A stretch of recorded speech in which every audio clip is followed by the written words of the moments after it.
Hey there, I want to talk to you about this stuff right here. This is Dinosaur Kale, and I want to help you learn how to use it, to cook it, to get the best out of it, to absorb the best nutrients that are easy for your body to utilize, and also how you can use this nice green guy here to soothe your gut. So you want to watch this if you are suffering from any type of inflammatory bowel disease, or if you just like dark leafy greens.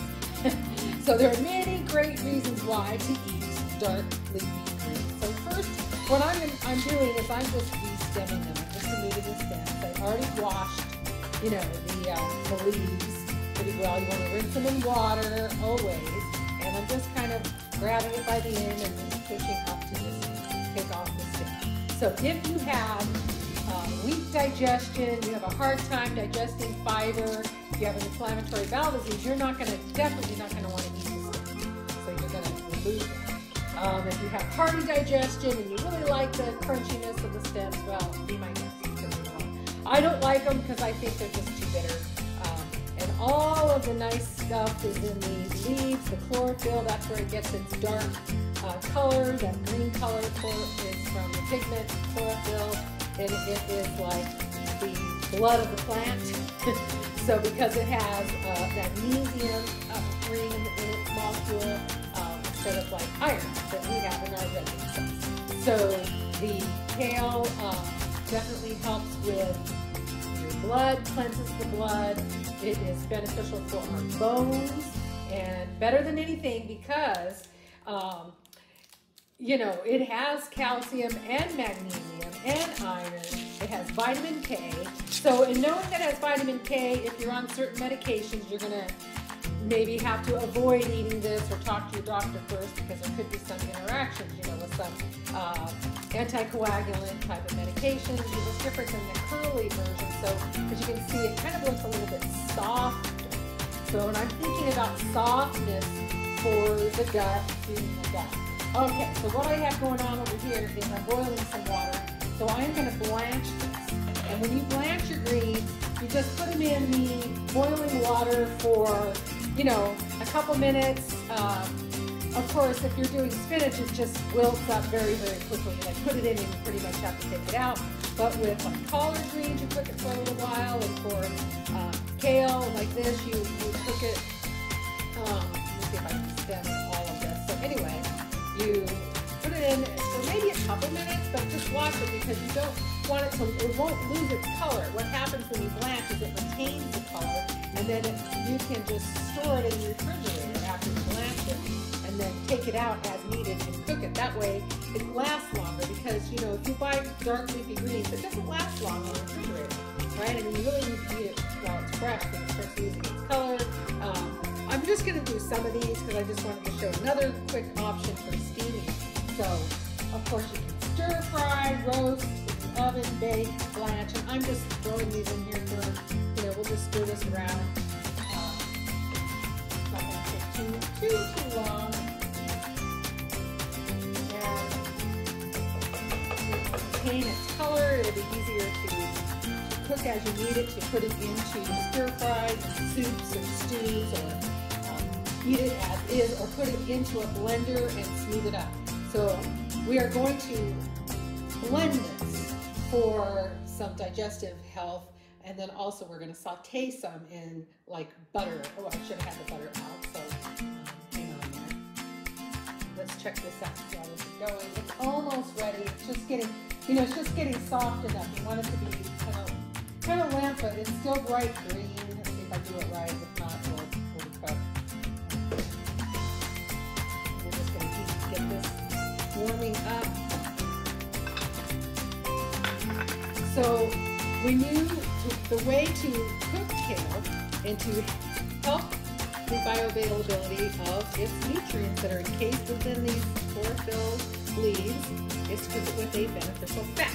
You need a good fat, okay? And what do I mean by that? Well, real butter is a good fat. These are ready. So when you pull these out, I have a ice bath in a bowl. It's icy water right here, and I just dump it right in there. And then just put it in there and it'll just cool. As soon as it's cool, then you would lift it, strain that out. But I'm going to get some butter in here going, a little slice of butter. Too much, I don't need that much. I'm not going to cook up too much here. And a little water.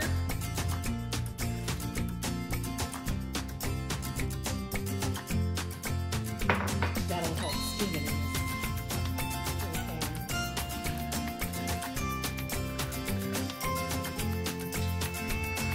So when you remove your kale from the water, you would squeeze it.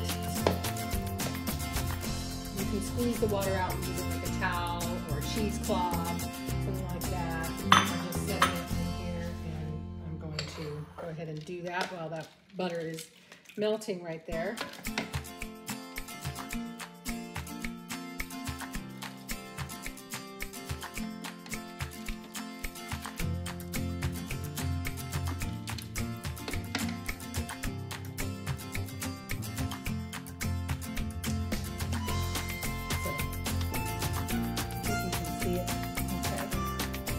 Still nice and green.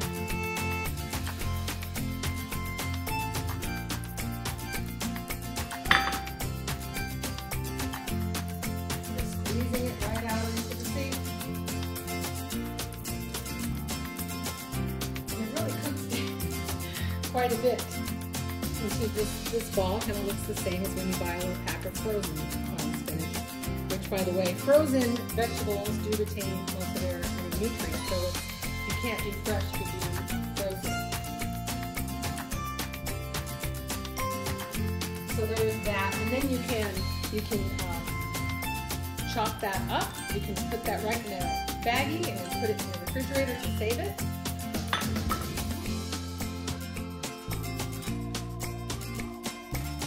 And I'm just choosing to kind of slice up before I saute these a little bit. Necessarily need to, but I think it's a little bit easier in this case. Get these in here, and I put some butter and I did some water in here.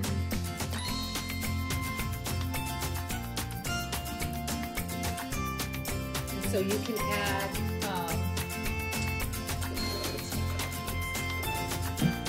a little more water.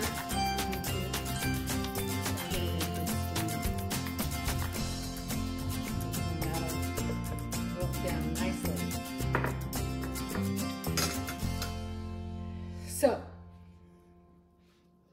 I was talking about inflammatory bowel disease and what you want to do.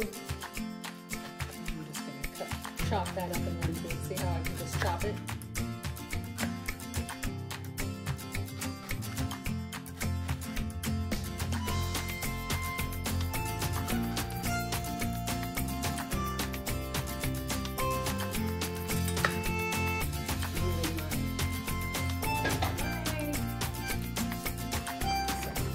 Things that I already mentioned: vitamin C, vitamin K, calcium, magnesium.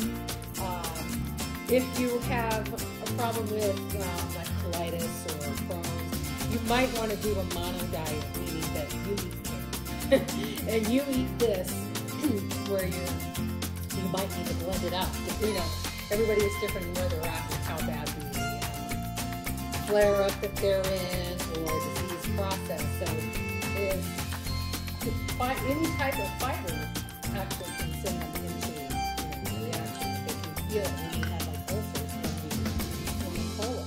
And it's very painful. So that's why you want to remove the skin, and you want to make this, you know, as easy to digest as possible. So some people might say, well, why can't they just do like a meal replacement, like a liquid drink, like buy one of those either powders or buy, you know, something like the Ensure. And yeah, sometimes those are fine and they work, but sometimes they don't. Sometimes there's added ingredients that for some people they're just really sensitive to anything. And sometimes they They're not even that smooth. So, and then again, they just, if you, you know, aren't, if you're, hopefully we can prevent you from going into the hospital. So, you know, or let's say you get out and you're still convalescing and you need to start eating something and getting some real food into your diet. You can start with this, and you can do this for a week, a month. I mean, if you're adding like some healthy fat, a little water, and some kale, it's, I mean, it's better than nothing because you can't oftentimes eat anything. So this is just, see how it's just already nice and, you know, so for me, I would already season it, make it tasty with a little bit of salt. You can put some cream right in here. You know, you want to use some real cream, and you want to read your ingredients because I bought this because it was organic, and you know what? It does have something added to it. It isn't just, it's got this gelin gum. So gelin gum. Why do we need that? I don't know. I don't think so. So, and that could not be good for someone. So read the ingredients, even real butter that now could have natural flavors rather than that instead of just cream. So, of course, if you are allergic to milk proteins, or allergic to milk, you don't use cream or butter, right? But if you're lactose intolerant, the fat of the dairy products, the cream that rises to the top, and the butter is the fat, those don't have lactose in it. So you may be able to tolerate eating, drinking, whatever. But of course, if you're allergic to milk protein, just fixate on the dairy, and you can use a broth, vegetable broth, beef broth, chicken broth. Maybe you can have miso, or some little miso paste, and that's high in protein too. So I think this tastes really good. It's called cream spinach. So again, you can use a sour cream.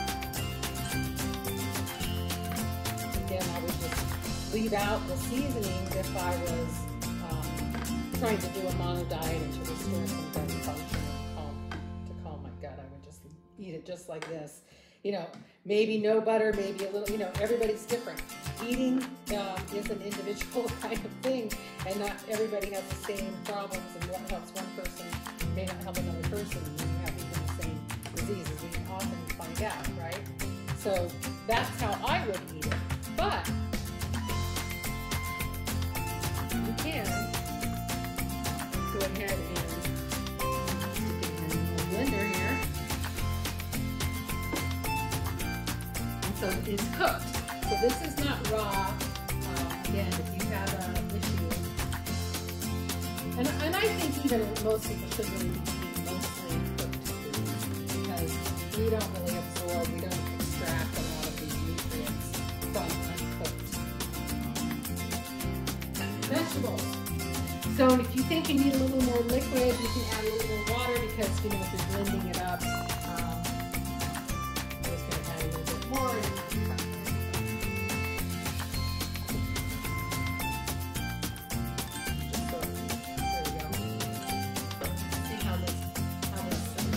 Out, so bear with me. Maybe I'll cut out this part of the, you know, you don't need to hear the blender going. I don't need to make this. You can make this as smooth as you need to, or and you can even strain this through. And sometimes people need to do that. So straining this to just take away any fiber at all. I know I heard you can use a coffee filter. I'm not really sure, but yeah, you can try it. See if it works. You know, if you don't have cheesecloth, because that would work, and then you would just get all this good stuff out of there.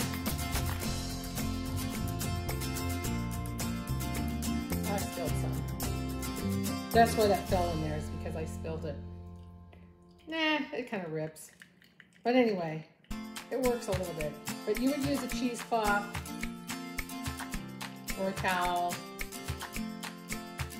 And this is just like a nice juice that you could drink. Getting all the nutrients. So I would still eat but you can't.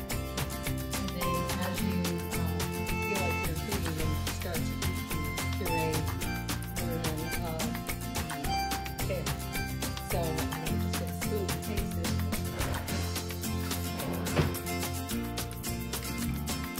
So it just looks like a nice